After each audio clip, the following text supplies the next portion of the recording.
Okay, so welcome to my video on South Carolina Supreme Court upholding a 6-week abortion ban. Because, of course, they did. So, let's just get right to the article because it makes me want to vomit. South Carolina's newly all-male Supreme Court reversed course on abortion Wednesday, upholding a law banning most such procedures except in the earliest weeks of pregnancy. The continued erosion of legal abortion access across the U.S. comes after Republican state lawmakers replaced the lone woman on the court, Justice Kay Hearn, who reached the state's mandatory retirement age. The 4-1 ruling departs from the court's own decision months earlier, striking down a similar ban that the Republican-led legislature passed in 2021. The latest ban takes effect immediately. Writing for the new majority, Justice John Crittage acknowledged that the 2023 law also infringes on a woman's right of privacy and bodily autonomy, but said that the state legislature reasonably determined this time around that those interests don't outweigh the interest of the unborn child to live. Okay, so much wrong here. First off, and this is going to, I say this a lot, why are you legislating a medical procedure?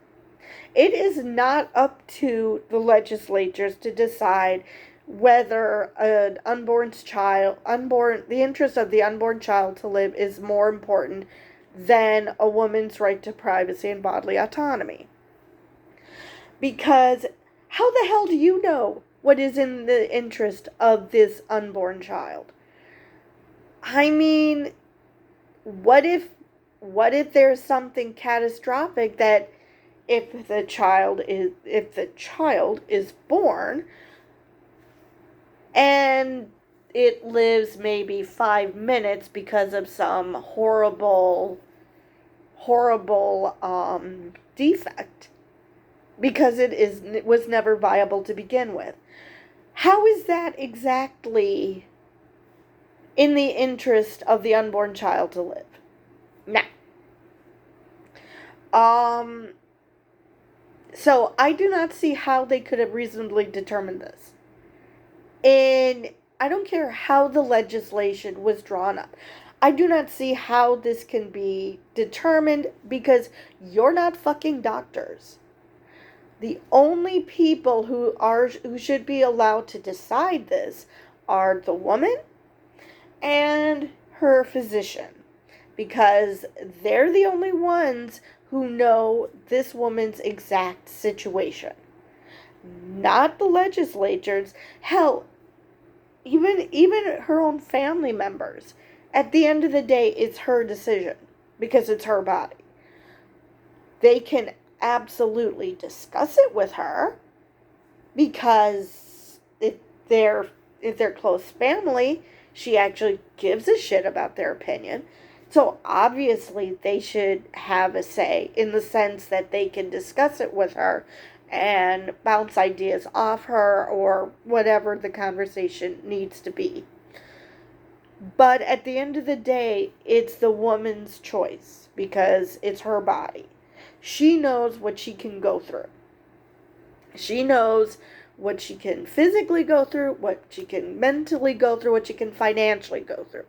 Nobody else, very few people know her situation.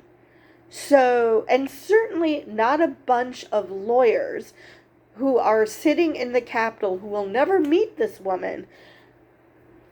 They should have absolutely zero say in whether a woman decides to stay pregnant or not, because they are just sitting there with their rose-colored glasses thinking that all pregnancies are just perfect in every way, a woman never suffers in any possible way, and then a baby gets shot out. That is literally not how it works. I mean, yeah, it can happen for some women, but it's not for you to decide that that's the way that it's for most women, if not all. That is not your decision to make. So let us continue. As a court, unless we can say that the balance struck by the legislature was unreasonable as a matter of law, we must uphold the act, Kittredge wrote. Or as a court, you can realize that you shouldn't be practicing medicine, and neither should the state legislature. Kittredge wrote that we leave for another day a determination on what the law's language means for when exactly during a pregnancy the ban should begin, likely forecasting another long court fight on that question. Wait a minute, I thought it was a 6-week ban. I'm confused. What happened? Chief Justice Donald Beatty provided the lone dissent, arguing that the 2023 law is nearly identical with definitions for terms including fetal heartbeat and conception that provide no clarity on when the ban begins, exposing doctors to criminal charges if law enforcement disagrees with their expertise. Which, again, that should not be their job. The fact that the word expertise is used shows that you should not be the one to challenge it. Other doctors can challenge another doctor's expertise, absolutely, because they're also experts. Law enforcement officials, not experts. So, no, they shouldn't have a say in that either. The only way they could possibly have a say is if they're pregnant, then they definitely have a say, or if their family member, significant other, whatever, is the one who's pregnant, then they may have a say, depending on what the relationship is to that individual. But other than that, no, law enforcement doesn't get a say. And those people who get the say, it's not because they're part of law enforcement, it's because they're part of the situation. So the Planned Parenthood South Atlantic Clinic in Columbia had served only a handful of the roughly 30 patients scheduled for abortions Wednesday when the ruling came down, according to Dr. Catherine Ferris, the group's chief medical officer. The center, one of 3 clinics in the state, has paused abortions while officials work to understand the ruling's implications. Beatty warned that the majority's failure to address such a key question could lead to political retribution. He added that judicial independence and integrity were weakened by the court's decision to backpedal on its prior ruling. Hearn wrote the majority's lead opinion in January, striking down the ban as a violation of the state constitution's right to privacy. She then reached the court's mandatory retirement age, enabling the GOP-led legislature to put Gary Hill on what is now the nation's only state Supreme Court with an entirely male bench. So it's obvious that it wasn't so much that this is an all-male bench, but just that majority are now Republicans. It's the exact opposite of what happened here in Wisconsin. We now have a liberal bench. They, because of this appointment, now have a conservative bench. It's really that simple. So, yeah. Let's see here. Republican lawmakers then crafted a new law to address Justice John Few's concern, expressed in the January ruling, that the legislature had failed to take into account whether the restrictions were reasonable enough to infringe upon a woman's privacy rights. Abortion providers, including Planned Parenthood South Atlantic, sued again. Planned Parenthood South Atlantic's lawyer said during oral arguments this summer that both laws limited abortions at the same point in pregnancy and were equally unconstitutional. So, what is it about this law that suddenly became reasonable? I'm really thinking it's just that they appointed an anti-choice judge. The 2023 law restricts most abortions once cardiac activity can be detected, declaring that this happens about 6 weeks after a pregnant woman's last menstrual period, which is not the same thing as, well, it's technically 6 weeks of pregnancy, but most women don't know they're pregnant, or most are just finding out. So, if they're finding out at 6 weeks, well, then they've lost their opportunity to have an abortion. So, what? Lawmakers define this as the steady and repeated rhythmic contraction of the fetal heart within the gestational sac. Do you have any idea what any of those words mean? But Beatty wrote that at 6 weeks the fetus doesn't exist yet. It's still an embryo. And the heart doesn't develop until later in a pregnancy. The American College of Obstetricians and Gynecologists says it's inaccurate to call such cardiac activity a heartbeat. So basically the chief judge actually, listens to doctors. So, there's a shocking development. Someone who attains the Supreme Court, in this case South Carolina, who actually doesn't think that that they know everything about everything, unlike a lot of these Republicans who seem to think that. The terminology is medically and scientifically inaccurate. As such, is the quintessential example of political gaslighting, attempting to manipulate public opinion and control the reproductive health decisions of women by distorting reality, Beatty wrote. Yes. The newly sworn Hill joined Wednesday's majority along with few who had previously voted to overturn the 2021 law. In a separate concurring opinion, few wrote that the state's constitution's right to privacy does not provide blanket protections against reasonable invasions. What is reasonable? Nobody has explained this. I mean, it's a medical procedure, so absolutely nothing about it is reasonable, can possibly be reasonable. But I still want to know what they think is reasonable.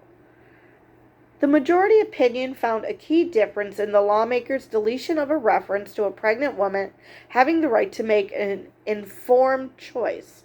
The 2023 law expanded the notion of choice to the period of time before fertilization, certainly before a couple passively learns of a pregnancy, few wrote. Wait, what? What do those words mean?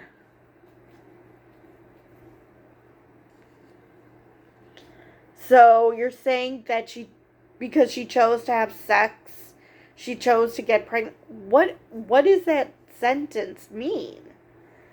That change lengthens the window for couples to avoid unwanted pregnancies by promoting active family planning. In addition, the new law provides insured contraceptives to almost all couples and places responsibility on sexually active couples to actively use pregnancy tests, few wrote. Okay, so that's what makes it reasonable, that they avoid unwanted pregnancies by being provided contraceptives, because that works 100% of the time. Or places responsibility on sexually active couples to actively use pregnancy tests. What? So they have to spend money to get a pregnancy test, whether it be a home pregnancy test or go to the gynecologist, just in case they are pregnant? When do you think doctors can detect this exactly? And so, and that is if it's a pregnancy that could be healthy. But, so number one, bad things are found later in the pregnancy after 6 weeks. Number two, if this is a first time pregnancy for the woman, she might not even know that she's going to have a bad reaction to the pregnancy. Maybe could be deadly for her. And then, of course, there's the whole um, problem of the woman or the couple, because this assumes that there's a couple involved, that this isn't a case of either a one night stand or there was a breakup or whatever. This is assuming that this is a couple, first off. And what if the couple, or it's a single woman, what if they aren't financially capable of raising a child? Not just raising, just having the child. Because pregnancy and delivery are not cheap. It's not like everything is free or whatever. That's expensive. Now, and that's expensive even if you have insurance.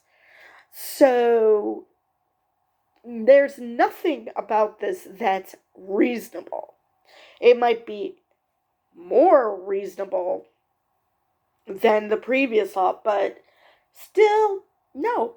Just no. Planned Parenthood South Atlantic's lawyer had noted during oral arguments that such analysis ignored the possibility for failures in testing and contraceptives. Exactly. And I didn't even think about the testing one. Since the U.S. Supreme Court last year overturned Roe v. Wade, the 1973 ruling that provided nationwide access to abortion, most GOP-controlled states have enacted or adopted abortion bans of some kind. All have been challenged in court.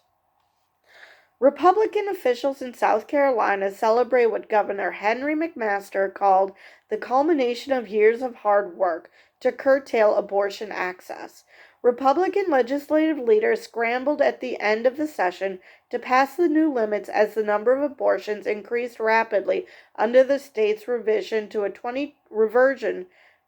22-week ban passed in 2016.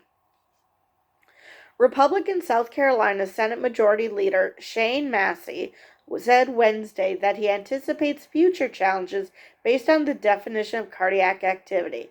Still, he expects the new ruling will put the issue to rest next session.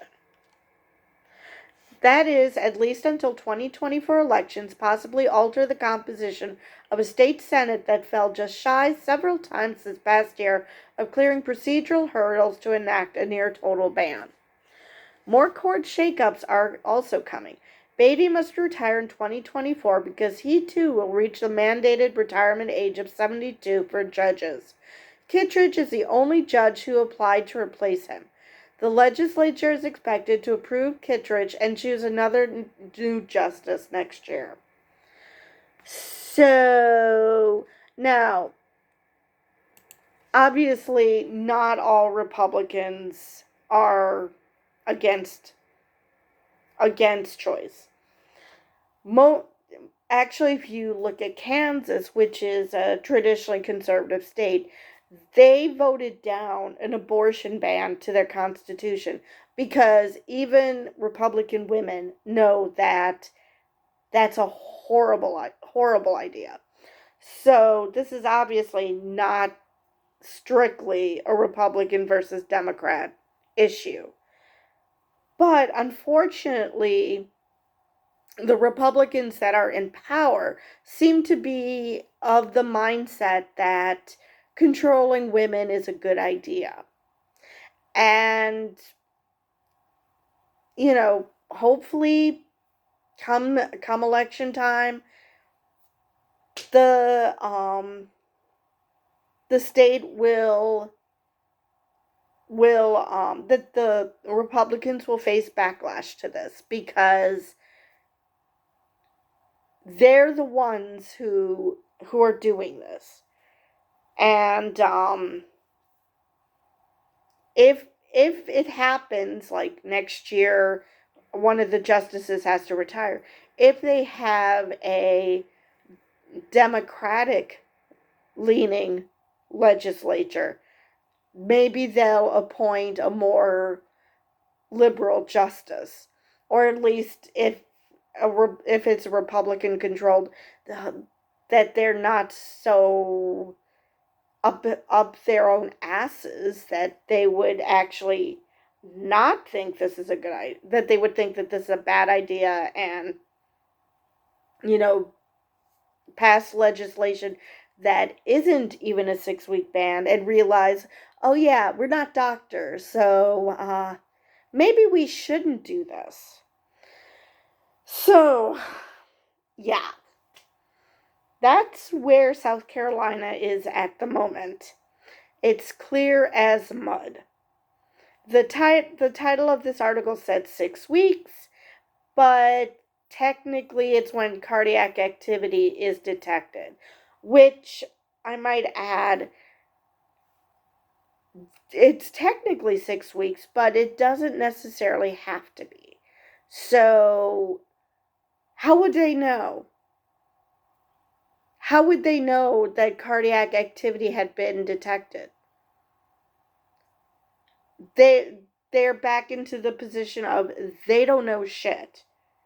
So, and the justices don't know the particulars of a case. So, if nobody has a problem, how will they know? So, yeah, all this is doing is making doctors afraid that they'll be turned in for whatever reason, simply because they were following good medical care, as opposed to them following some state legislature who I question whether they've actually seen a woman's vagina at this point. But anyway, that's all I have for this video, and I will see you guys in the next one.